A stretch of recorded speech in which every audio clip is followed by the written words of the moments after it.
Welcome back to Vinaya भटक्या.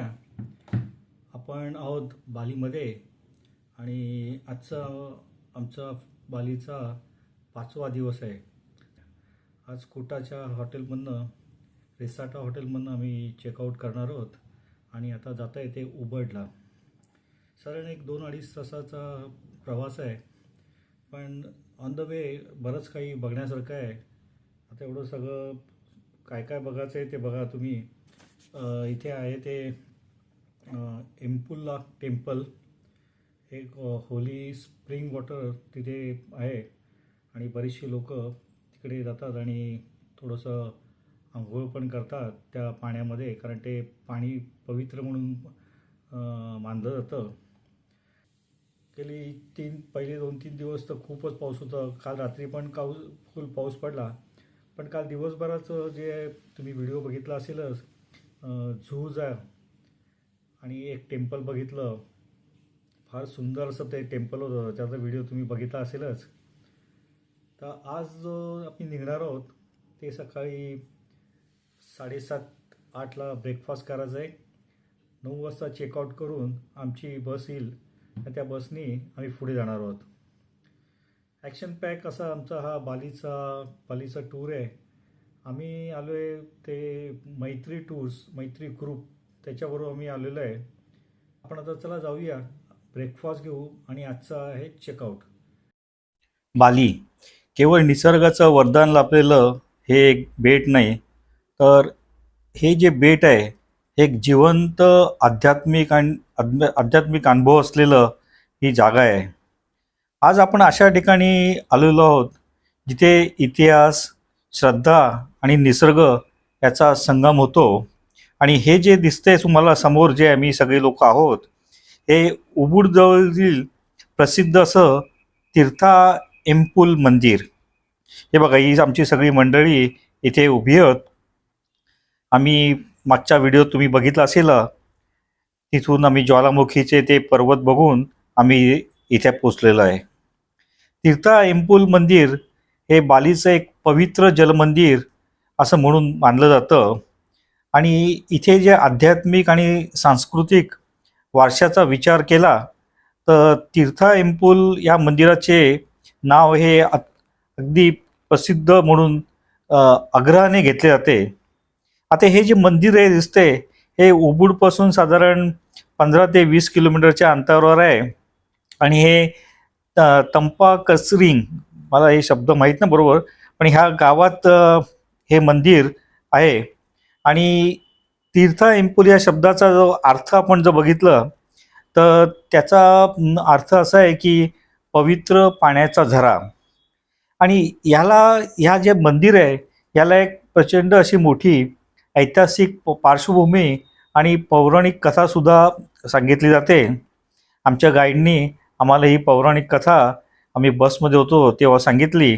तर थोडक्यात ती कथा अशी आहे की इसवी सन 962मध्ये वर्मादेवा राजवंशाच्या काळात ही घटना झाली. म्हणजे हे मंदिर आलं आणि मध्ये तुम्ही जर बघाल तर ह्या मंदिराचं जर तुम्ही साधारण इतिहास बघायला गेला तर लोककथेनुसार मया दानवा नावाचा एक दुष्ट राजा होता आणि ज्याने लोकांना देवाची पूजा करण्यापासून रोखलं होतं. भगवान इंद्राने त्याच्याशी युद्ध केलं. मया दानवाच्या इंद्राच्या सैन्याला या राजाने विषारी पाणीपासून मारण्याचा प्रयत्न केला. आपल्या सैन्याला पुनर्जीवित करण्यासाठी इंद्राने जमिनीवर आपली गदा मारली आणि त्यातून हे पवित्र पाण्याचे झरे निर्माण झाले. आणि हेच ते तीर्था एम्पुल पाणी, ज्याने स्पर्श करताच सैन्य पुन्हा जिवंत झाले, अशी ही कथा आहे. आता आपण हे ती जी पाणी आहे, झरे आहेत, ते आपण नंतर बघूच आहे पुढच्या ह्याच्यामध्ये. जेव्हा आपण आतमध्ये मंदिरामध्ये जाऊ तेव्हा आपण हे नक्कीच बघू.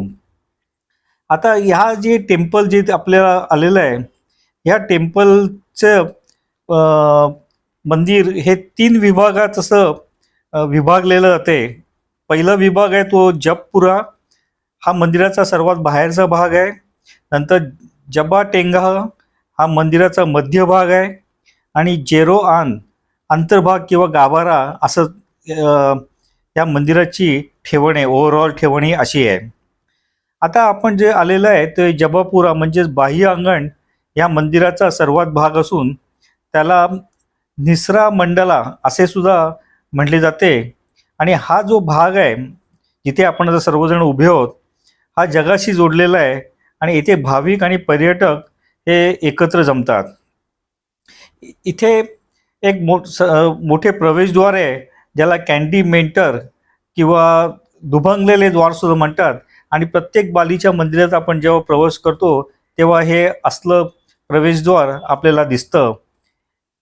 आता कॅन्टिमेंटर हे हे जे प्रवेशद्वार आपल्याला दिसतंय, हे प्रवेशद्वार नाही तर ते एक मानवी मनातील द्वंद्व आणि आध्यात्मिक जगाचा उंबरठा दर्शवते. जसं जणू काय एखाद्या विशाल पर्वतामधून आपण पर्वत कापून देवळामध्ये शिरतोय असं त्याची कल्पना आहे.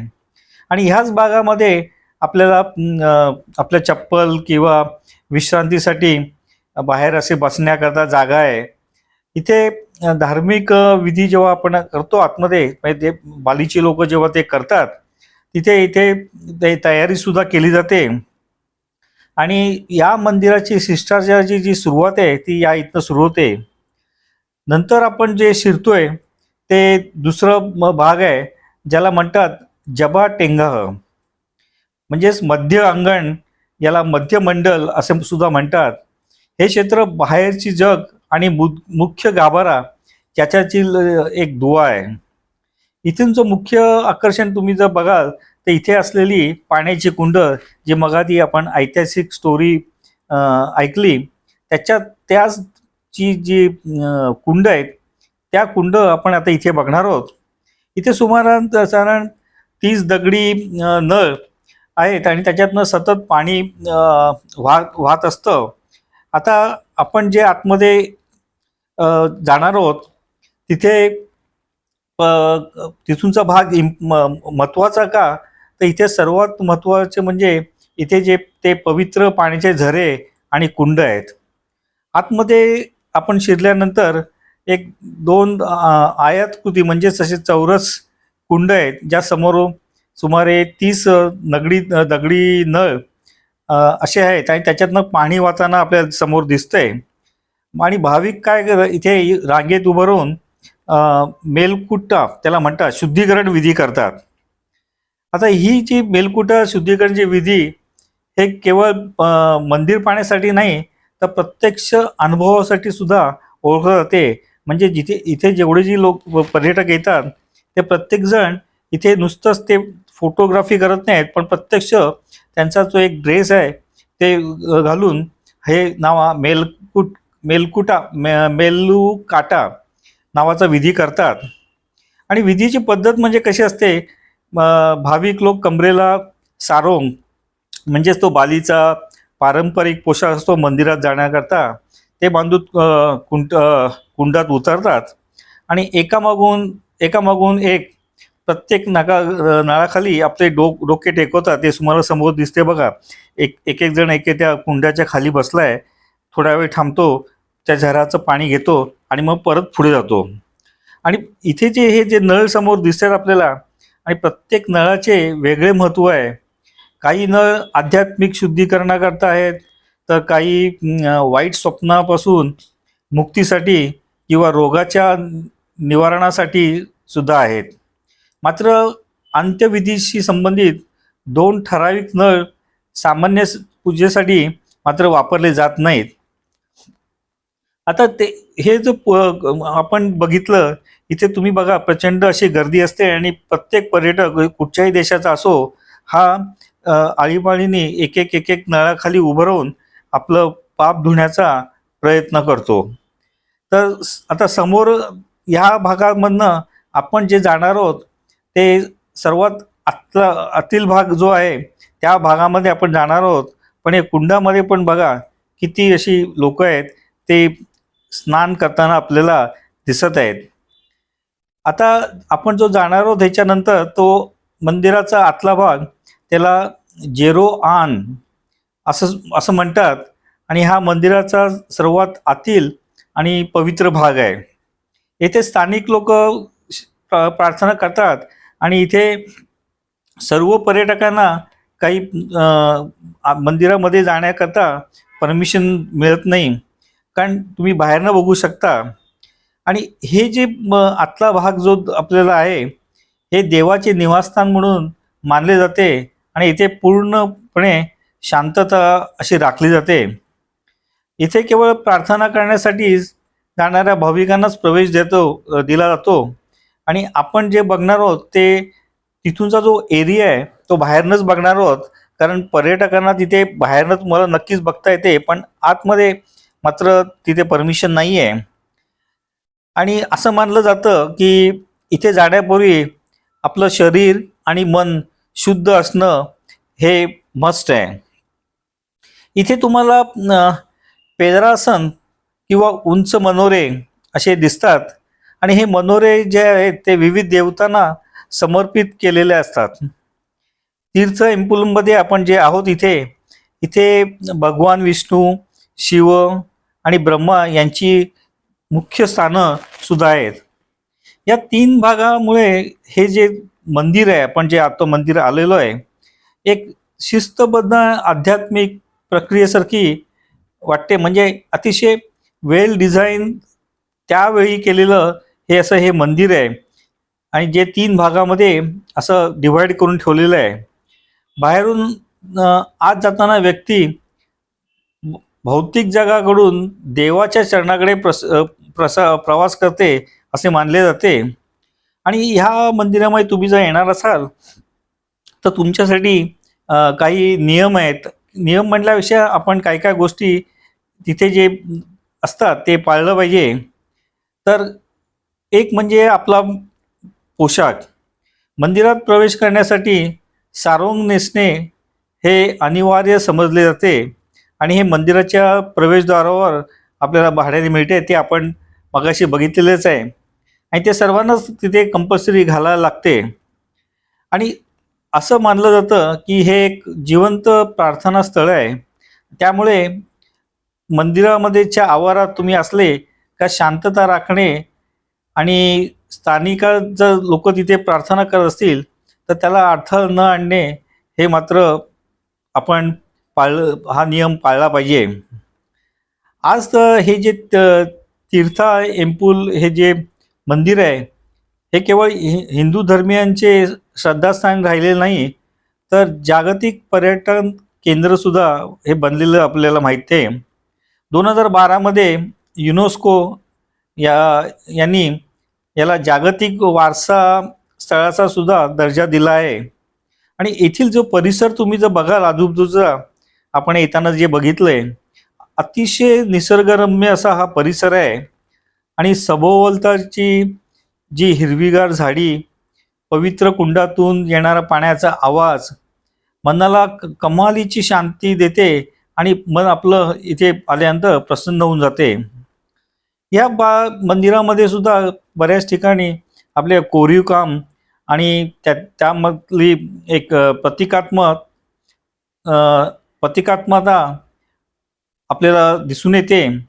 आणि खरोखरच आपण आपण जर बघितलं तर ही जी कोरीव कामं आहेत ह्याचा सुद्धा जर तुम्ही व्यवस्थित असा अभ्यास केला तर त्याच्यामध्ये तुम्हाला दिसेल ती तीर्था एम्पुलम टेम्पलच्या मंदिराच्या भिंती किंवा तुम्ही दरवाजे आणि खांबावर जे कोरीव काम केले दिसते त्यामागे एक खोल आध्यात्मिक अर्थ दडलेले आहेत.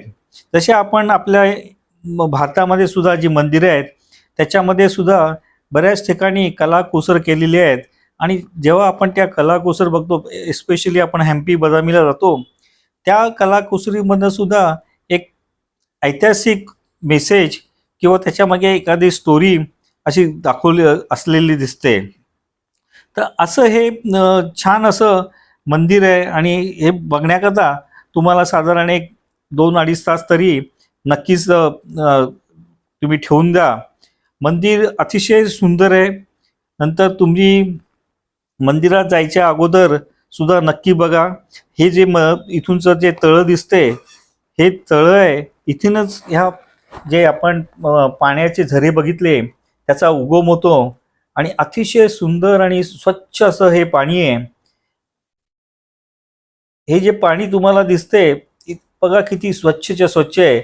आणि ही जी तळं आहे अतिशय पवित्र म्हणून समजले जाते. तर तिथे पण लिहिलेलं आहे, तुम्ही त्याचं पवित्र असल्यामुळे त्याचं मान राखा, त्याच्यात काही नाणी किंवा काय असं फेकू नका.